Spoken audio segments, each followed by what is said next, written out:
O vídeo já vai começar, mas antes, não se esqueça de se inscrever e ativar as notificações.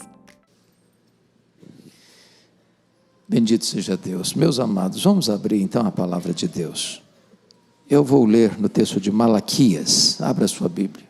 Malaquias, no capítulo 3, versos 6 a 12. Malaquias 3, 6 a 12. Lido o texto, por favor, mantenha sua Bíblia aberta comigo nesta passagem.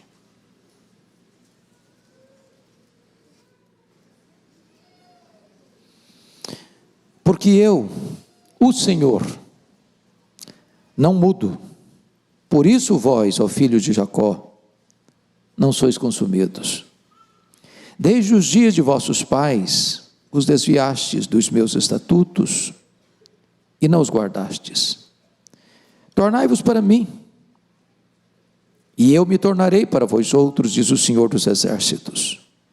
Mas vós dizeis, em que havemos de tornar? Roubará o homem a Deus?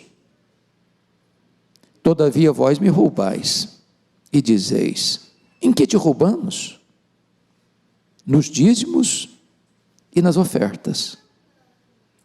Com maldição sois amaldiçoados, porque a mim me roubais, vós a nação toda.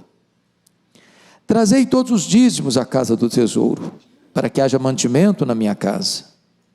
E provai-me nisto, diz o Senhor dos Exércitos, se eu não vos abrir as janelas do céu, e não derramar sobre vós bênção sem medida. Por vossa causa, repreenderei o devorador, para que não vos consuma o fruto da terra. A vossa vide no campo não será estéril, diz o Senhor dos Exércitos. Todas as nações vos chamarão felizes, porque vós sereis uma terra deleitosa, diz o Senhor dos Exércitos. Amém. Meus amados, o profeta Malaquias é o último profeta do Velho Testamento. Ele escreve para a segunda geração que voltou do cativeiro da Babilônia. Aquela primeira geração que voltou, cheio de sonhos e de ideais, já havia morrido. A nova geração, que já estava agora na terra da promessa de volta, se afastou de Deus. E o profeta Malaquias está conclamando este povo a voltar-se para Deus. E todo o livro do profeta Malaquias é uma espécie de audiência de Deus com seu povo. E há nesse livro 7 audiências de Deus com o seu povo, onde Deus faz uma declaração, o povo faz uma réplica, e Deus apresenta uma tréplica. Vejamos quais são essas audiências de Deus com o seu povo. Primeiro, capítulo 1, versículo 2. Deus diz, eu vos tenho amado, diz o Senhor. Mas vós dizeis, em que nos tem amado? Resposta de Deus, não foi Esaú, irmão de Jacó? Disse o Senhor, todavia, eu amei a Jacó. Segunda audiência, veja comigo, capítulo 1, versículo 6. O filho honra o pai, e o servo ao seu senhor. Se eu sou o pai, onde está a minha honra? Pergunta Deus. Se eu sou o Senhor, onde está o respeito para comigo, diz o Senhor dos Exércitos. A vós outros, ó sacerdotes, que desprezais o meu nome, vós dizeis, em que desprezamos nós o teu nome? E Deus responde, ofereceis sobre o meu altar pão imundo? Terceira audiência, capítulo 2, verso 17. Enfadais o Senhor com vossas palavras e ainda dizeis, em que o enfadamos? Nisso que pensais, qualquer que faz o mal passa por bom aos olhos do Senhor, e é desses que ele se agrada. Onde está o Deus do juízo? Quarta audiência, capítulo 3, versículo 7. Desde os dias de vossos pais, vos desviastes dos meus estatutos e não os guardastes. Tornai-vos para mim, e eu me tornarei para vós outros, diz o Senhor dos Exércitos. Mas vós dizeis: em que havemos de tornar? Sexta audiência, capítulo 3, verso 8. Roubará o homem a Deus? Todavia vós me roubais e dizeis: em que te roubamos? Nos dízimos e nas ofertas. Última audiência, capítulo 3, verso 13. As vossas palavras foram duras para mim, diz o Senhor, mas vós dizeis: que temos falado contra ti? Então, como a palavra de Deus foi escrita para o nosso ensino e para a nossa advertência, Deus está hoje tendo uma audiência com a Igreja Presbiteriana de Pinheiros. E Deus está nos chamando a uma volta para Ele. E esse texto começa dizendo: porque eu, Senhor, não mudo, por isso vós, ó filhos de Jacó, não sois consumidos. Deus não pode amar você mais, Deus não pode amar você menos. Deus ama você, o amor é eterno. Não há nada que você possa fazer para Deus amar você mais. Não há nada que você possa fazer para Deus amar você menos. Deus ama você. O fato de Deus não mudar é a nossa esperança e a nossa segurança. Porque nós somos instáveis, Deus não é. Ele não muda. Agora Deus está fazendo uma convocação ao povo no verso 7, desde os dias de vossos pais os desviastes dos meus estatutos. Nós temos um coração rebelde, inconstante, e a nossa tendência natural é nos afastarmos. Os nossos pais fizeram isso, repetimos isso, mas Deus está fazendo aqui um apelo ao seu e ao meu coração: tornai-vos para mim. E a resposta é: eu me tornarei para vós outros. Vocês já imaginaram o que é ter o favor de Deus? O que é Deus se agradar do seu povo? O que Deus pode fazer? Foi a resposta daqueles dois espias, Josué e Caleb, diante do grande desafio de tomar posse da terra prometida, e os 10 espias incrédulos: não é para nós, é problema demais, é dificuldade demais, é cidade fortificada demais, é gigante demais, isso é um alvo inalcançável. E os dois disseram assim: se o Senhor se agradar de nós, nós podemos. Nós temos desafios como pessoa, nós temos desafio como família, nós temos desafios como igreja, e há alvos para nós que parecem inalcançáveis humanamente falando, mas se o Senhor se agradar de nós, nós podemos. Se nós nos tornarmos para o Senhor, Ele promete: eu me tornarei para vós outros.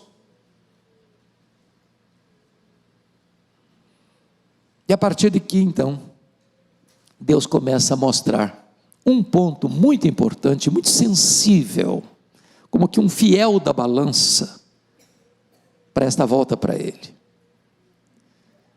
que não é valor, não é dinheiro, não é economia, é fidelidade.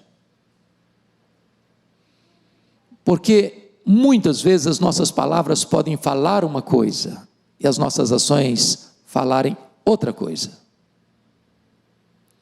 E qual é um referencial, qual é um símbolo, qual é um emblema de que nós estamos nos voltando para Deus? E o profeta responde: é quando nós somos fiéis a Deus, na devolução daquilo que é de Deus, os dízimos e as ofertas. Eu sei que isto é sensível, porque tudo que mexe com o bolso é sensível. E foi Jesus quem disse: onde estiver o teu tesouro, aí estará o teu coração. Criamos mecanismos para driblarmos a nossa própria consciência e dizer, não, eu não sou dizimista. Até porque esse negócio é lá da lei. E eu não estou debaixo da lei, estou debaixo da graça. Só que o dízimo é muito antes da lei. O dízimo faz parte da lei. O dízimo faz parte da graça. Essa prática está presente nos livros da lei, nos livros históricos, nos livros poéticos, nos livros proféticos, nos evangelhos, nas epístolas. Outro diz, pastor, eu não sou dizimista pelo seguinte, o senhor não sabe a minha realidade, o que eu ganho não sobra. E esse entendimento é equivocado, porque dízimo não é sobra, é primícia. Aqueles que esperam sobrar para serem dizimistas, talvez nunca vão ser. Porque Deus não deixa sobrar. A Bíblia chega a dizer que receber salário, sem ser dizimista, é como receber salário e botar num saco furado. Aquele que retém mais do que é justo, é pura perda, diz a Bíblia. Pastor, eu não sou dizimista não. Mas deixa eu dizer uma coisa para o senhor. Eu dou oferta. Ok. O problema é que dízimo eu não dou. Eu dou o que é meu. Dízimo eu devolvo. Dízimo eu pago. Dízimo é dívida.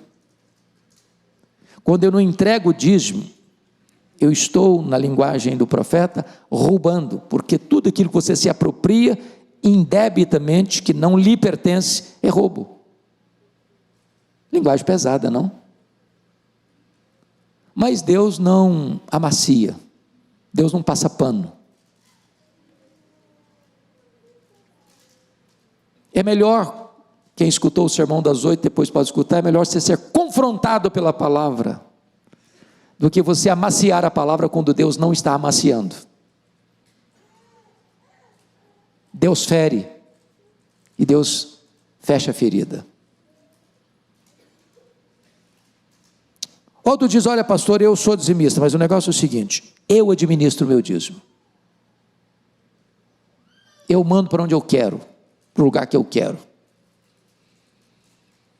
E eu queria hoje então, à luz desse texto, tratar com vocês de como é que a gente faz. E eu, por uma questão pedagógica, para facilitar o aprendizado e reter o ensino, eu vou usar 3 letras P's. Perigos, prejuízos, promessas. Você pode repetir essas 3 palavras comigo? Perigos, prejuízos, promessas. Quais são os perigos em relação à prática do dízimo? Primeiro perigo, notem comigo, versículo 8, é reter o dízimo. Roubará o homem a Deus? Todavia vós me roubais, vós a nação toda. É curioso que na língua portuguesa nós temos também palavras diferentes, porque quando você fala em roubar ou furtar, há uma diferença entre assaltar. No grego nós tínhamos 2 palavras, a palavra kleptes e a palavra lestes. O kleptes, de onde vem a palavra cleptomaníaco, era a palavra usada para o Judas Iscariotes, que roubava da bolsa, sem ninguém ver, é o batedor de carteira. O lestes é o assaltante, a palavra usada para Barrabás, ele era um assaltante, tomava a mão armada. A palavra no hebraico, roubará o homem a Deus, não é kleptes, traduzido na Septuaginta, é lestes. Quando o homem retém o dízimo, é como se ele estivesse tomando à força, a mão armada, deliberada e conscientemente, aquilo que não lhe pertence, pertence a Deus, porque o dízimo é santo ao Senhor. Reter o dízimo é um grande perigo. Segundo perigo, é subtrair o dízimo. Olha comigo o verso 10. Trazei todos os dízimos. O que é subtrair o dízimo? É de entregar parte, afirmando que está entregando tudo. Porque a palavra dízimo não deixa dúvida. A palavra dízimo, tanto no hebraico quanto no grego, quanto no português, significa 10%. Tem igreja aí botando faixa na frente do templo, dizendo, nós estamos dando um desconto no dízimo. Não, a igreja não tem autoridade para mudar a palavra de Deus. E achar que Deus não sabe conta também é um equívoco. A pessoa está lá preenchendo o cheque ou fazendo o depósito do dízimo e coloca um valor inferior como se Deus não soubesse. E ele nem está sabendo que tudo que tem lá na conta é de Deus. Ele apenas administra o que é de Deus. Essa é uma verdade que nós cremos, irmãos, no Evangelho. Nós não somos donos, nós somos mordomos. E o que se requer do mordomo que ele seja encontrado? Fiel. Então, quando eu retenho parte, passando a ideia de que eu estou fazendo tudo, ou sendo fiel, eu estou subtraindo. Talvez nós pudéssemos explicar isso à luz de Atos dos Apóstolos, capítulo 5. Quando Ananias e Safira venderam uma propriedade, querendo imitar Barnabé, e combinaram os dois, o casal, de que iriam reter parte, mas passando a ideia para os apóstolos que estavam entregando todo o valor. Se fosse hoje, alguém dizer, louvado seja Deus, que oferta maravilhosa, vai ajudar demais a igreja. Só que Pedro estava muito mais interessado nas coisas espirituais do que em valores monetários. E Pedro confrontou Ananias, por que você mentiu o Espírito Santo? E aquele casal foi julgado por Deus, porque estava retendo. Se eles não tivessem vendido, não tinha problema. Se eles tivessem vendido e dado parte, falou que estava dando parte, não tinha problema. O problema foi reter, afirmando que estava entregando tudo. Terceiro perigo é subestimar o dízimo. Olha a pergunta do verso 8: roubará o homem a Deus? Todavia vós me roubais e dizeis, em que te roubamos? Ele estava dizendo o seguinte, olha, mas esse assunto de dízimo não é relevante, não é importante. Eu sou um crente batuta, eu trabalho na igreja, eu exerço cargos de confiança na igreja, eu sou crente há muitos anos, eu sou zeloso com as minhas coisas em casa, eu sou um bom funcionário, eu sou um bom patrão, eu sou um bom empresário, eu sou um bom empregado, sou um bbom crente. Agora, essa área de dízimo não tem nada a ver com a minha vida espiritual. Minha vida com Deus está certa, eu só não sou dizimista. Então está subestimando um ponto que Deus está dizendo, olha, isso aqui não dá para negociar.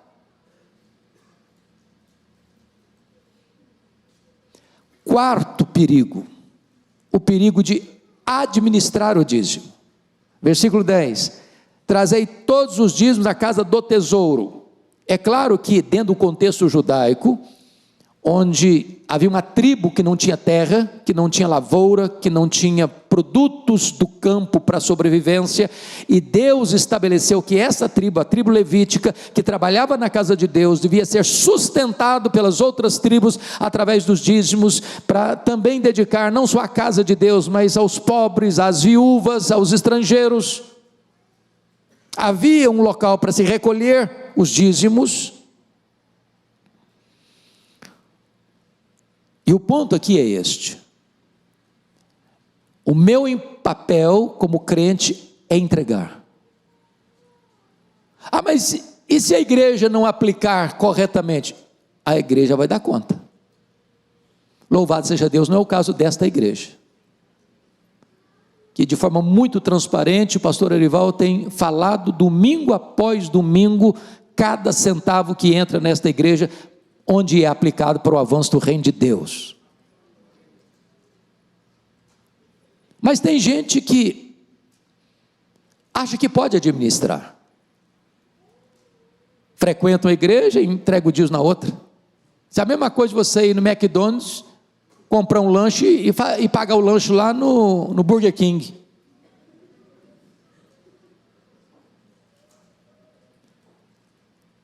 A minha competência não é ser juiz do dízimo, é ser fiel na entrega do dízimo. Não me cabe administrar. São os perigos. Mas vamos ver os prejuízos de não ser um dizimista fiel.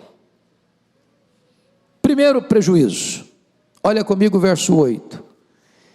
Reter o dízimo, não entregar o dízimo, é roubar a Deus. Roubará o homem a Deus? Deus responde: todavia vós me roubais. Eu estou me apropriando de algo que não é meu, que é santo ao Senhor, que é separado ao Senhor, que o próprio Deus estabeleceu em sua palavra. Então, quando eu retenho, eu estou tomando do seu legítimo dono. Veja bem, meus irmãos, a igreja é de Deus, e Deus não precisa nem de ouro nem de prata, Ele é o dono do ouro e da prata. Como Deus não precisava da árvore lá no jardim, Ele precisava da fidelidade do Adão. Como Deus não precisava do sacrifício de Isaac, Ele precisava da obediência e fidelidade de Abraão. Deus estabeleceu o dízimo para dizer o seguinte: a igreja não precisa viver de esmola, a igreja não precisa fazer canjicada, churrascada, livro de ouro para arrecadar dinheiro. Deus estabeleceu um método para que a igreja seja sustentada, são os dízimos e as ofertas, de forma legítima, para que o reino avance. Mas em segundo lugar, quando eu retenho o dízimo, não só roubo a Deus, eu roubo a mim mesmo. Olha o verso 9: com maldição sois amaldiçoados, porque a mim me roubais, vós a nação toda. Olha o verso 11: por vossa causa repreenderei o devorador. Então note você que Deus é o Deus que abençoa, Deus é o Deus que traz maldição em virtude da desobediência. Quando eu atraio maldição em vez de bênção, eu estou roubando a mim mesmo, eu estou fazendo a escolha errada e sofrendo as consequências. Porque uma mente materialista, não governada pela palavra de Deus, uma mente que não é espiritual, ele começa a fazer cálculo. E no cálculo da calculadorazinha lá da matemática, nunca 90% é mais que 100%. Ora, se eu do bolo de 100% tiro 10 e entrego, eu fico com 90%. E a pessoa pensa: bom, mas eu fiquei com 90%, eu estou no prejuízo, eu vou ficar com 100%. Agora, 90% com a bênção de Deus é muito melhor que 100% sob a maldição de Deus. Irmãos, o problema do não dizimista é que é contra dízimo é quem não é dizimista, porque eu não conheço nenhum dizimista que diz: eu estou me arrependendo de ser dizimista. Não valeu a pena ser dizimista. Quem é, não se arrepende. Quem é, sabe da bênção que é. Quem é, sabe que a bênção de Deus flui através da fidelidade e da obediência. Então, quando você deixa de ser um dizimista fiel, você está roubando a você mesmo, você está deixando de receber a bênção que estava destinada sobre a sua vida, sobre a sua casa, sobre a sua família, sobre a sua saúde, sobre os seus negócios, e privando você mesmo desse privilégio. Terceiro prejuízo: primeiro, rouba a Deus; segundo, rouba você mesmo; terceiro, rouba os outros. Olha o verso de número 12 comigo: todas as nações vos chamarão felizes, porque vós sereis uma terra deleitosa, diz o Senhor dos Exércitos. Ou seja, Deus está dizendo que se o povo dele for fiel a ele, na mordomia e na administração dos bens que Deus mesmo dá, esse povo vai ser considerado pelas nações um povo feliz, um povo bem-aventurado, um povo que progride, um povo que cresce, um povo que prospera, um povo que avança, um povo que conquista, um povo abençoado. Então, quando eu retenho o dízimo, as nações olham para mim, me veem uma pessoa problemática, em vez de ser uma pessoa abençoada. eu estou privando os outros de olharem para mim e serem encorajadas pelo meu testemunho de fidelidade a Deus. Bom, mas vamos então ao terceiro ponto. Primeiro é perigos, segundo é prejuízos, terceiro tem promessas. Quais são as promessas de Deus para aqueles que são fiéis? Primeira promessa, versículo 10, olha comigo. Provai-me nisto, diz o Senhor dos Exércitos, se eu não vos abrir as janelas do céu. Quem abre as janelas do céu? Deus. É uma janelinha? Não, são as janelas. Janelas dos céus. Você acha que Deus tem bênção para dar? Deus é abençoador? Deus pode abençoar mais? Ele tem mais para dar? Isso é uma palavra, irmãos, espiritual. Deus está falando aqui de barganha com Ele, que Deus precisa ser subornado com as minhas ofertas para me abençoar. Mas Ele que é Deus, que não muda, está dizendo o seguinte: olha, se você for fiel a mim, eu vou abrir as janelas dos céus sobre a sua vida, sobre a sua casa, sobre a sua família. Você acha que Deus é confiável? Vale a pena confiar em Deus? As promessas dele são fiéis e verdadeiras? Ele cumpre a sua palavra? Então, segunda bênção, segunda promessa, no versículo 10, ele vai dizer não apenas que vai abrir as janelas dos céus, mas ele diz que vai derramar sobre vós bênção sem medida. Sabe o que é bênção sem medida? Não dá para calcular.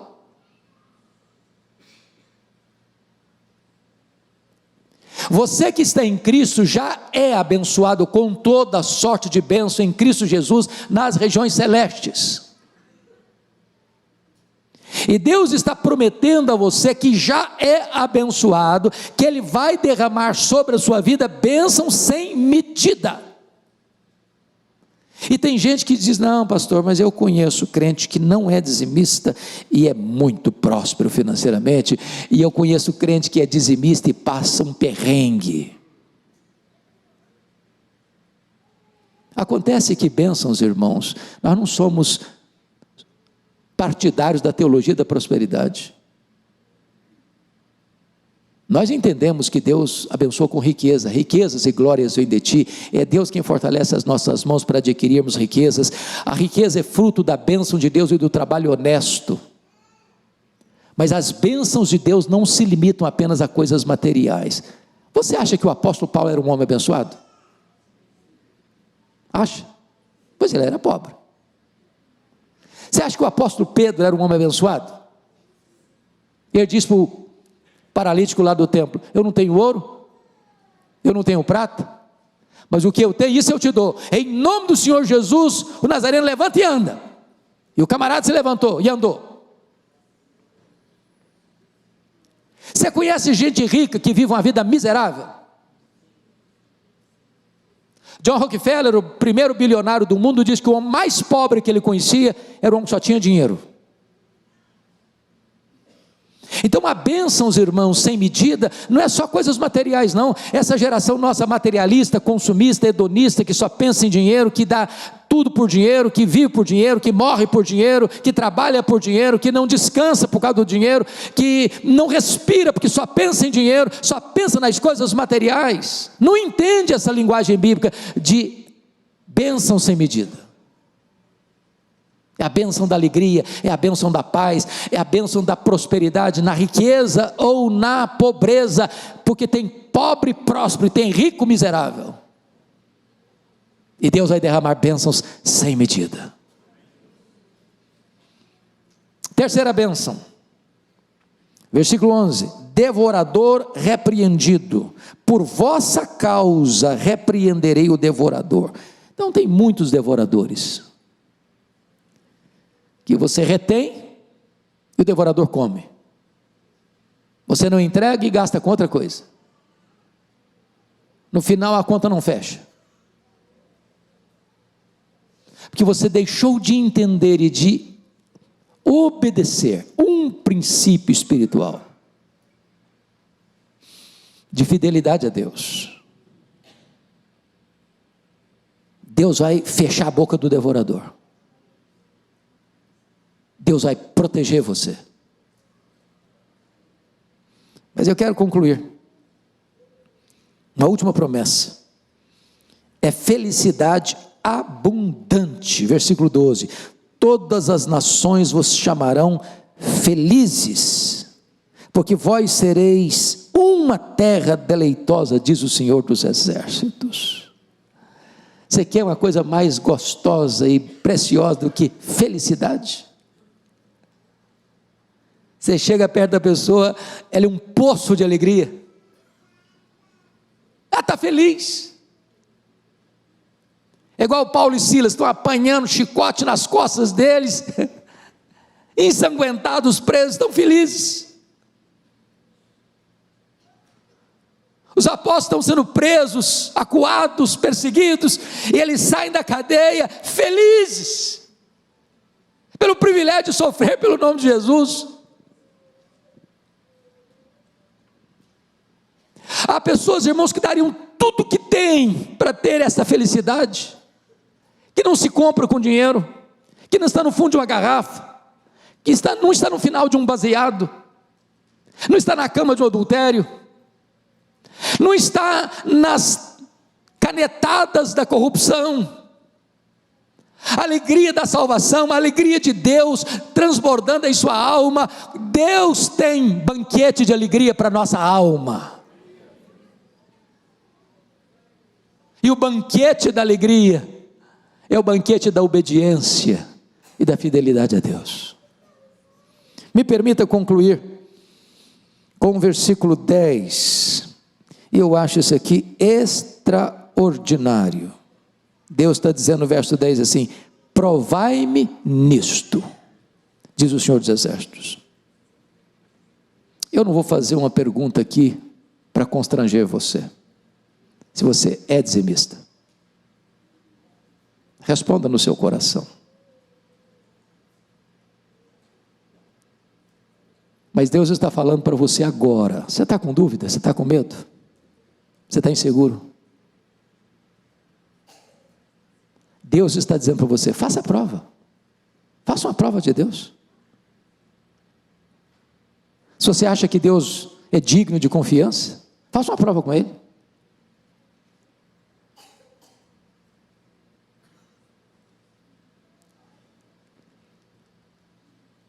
Você acha que Deus vai decepcionar você?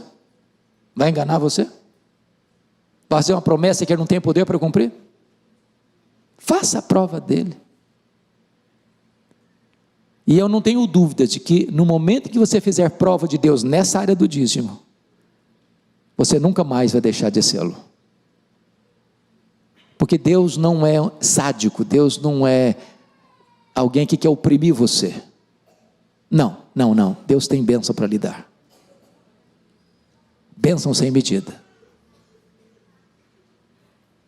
Você não é o que você escuta, você não é o que você lê, você não é o que você fala, você não é o que você promete, você é o que você faz. E a palavra de Deus requer de nós uma resposta. Qual é a sua decisão? Vamos ficar em pé. E o pastor Arival vai orar por nós neste momento.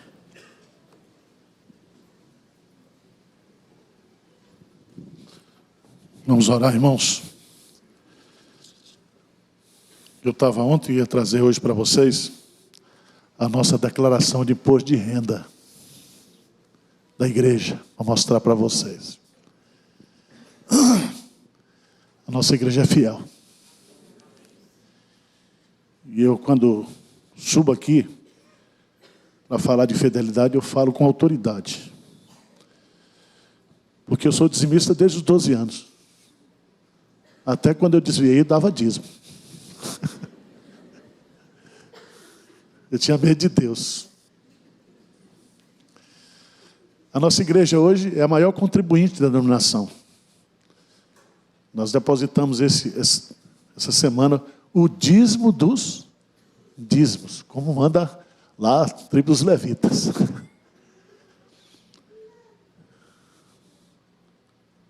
Quando nós mudamos aqui, em 2010 para esse tempo, construímos isso aqui sem dinheiro. Nós éramos uma igrejinha ali, num terreno de 635 metros. Templo com 1.200 metros. Mudamos com 300 pessoas para cá. E essa igreja tem sido fiel. 60% do que a gente gasta, do que a gente recebe, nós gastamos na obra missionária de Deus. Nós não precisamos de canjicada, como o pastor falou aqui. Não vamos fazer corrente dos 300 Gideões, nem vamos sortear carro importado, elétrico agora, né? É o povo de Deus sendo fiel. Ser fiel até a morte, e dar-te-ei a coroa da vida. Vamos provar Deus nisso? Se toda a igreja de Pinheiros, se todas as famílias da igreja de Pinheiros, se todos os crentes online forem fiéis, a gente muda para o galpão semana que vem. Sabia disso? Você crê nisso ou não? Irmãos, eu não dependo, só depende de Deus. Minha vida é assim. E quem veio de onde nós viemos, hein? Quem já passou aqui, sabe que a bênção de Deus é que traz felicidade. Amém? Senhor Deus, nós te louvamos, porque por causa da tua imutabilidade, nós não somos consumidos. Nós te louvamos, ó Deus, porque mesmo quando somos infiéis, o Senhor permanece fiel. E nessa tarde, o Senhor nos confronta com a tua palavra. Confronta a minha mente, o meu coração, para que eu possa provar o Senhor nessa área. Eu não quero roubar a tua glória. Eu não quero roubar a bênção do testemunho. Eu não quero roubar da minha vida a felicidade da fidelidade. Pai, quebranta o nosso coração nessa tarde. Exorta-nos, ensina-nos, que possamos te servir com alegria, que possamos contribuir com alegria, que possamos experimentar as tuas bênçãos com alegria, a alegria da obediência, a alegria do zelo, a alegria da dedicação, a alegria das primícias, a alegria de satisfação a Deus, de fazer o que o Senhor pede de nós. Nós não queremos ser melhor do que ninguém. Nós não queremos estrelinha no céu. Nós não queremos lugar especial no céu. Nós queremos é te agradar, Senhor. E o Senhor faça da nossa vida o que o Senhor quiser. Porque nós somos teus. Nós existimos para a tua honra e para a tua glória. Fortalece a tua igreja nessa tarde. Fortalece-nos no nosso compromisso, na nossa fidelidade ao Senhor. E que juntos avancemos pela fé. Essa é a nossa oração, humilde, singela, com toda humildade, com toda gratidão do nosso coração ao Senhor nessa tarde. Em nome de Jesus. Amém.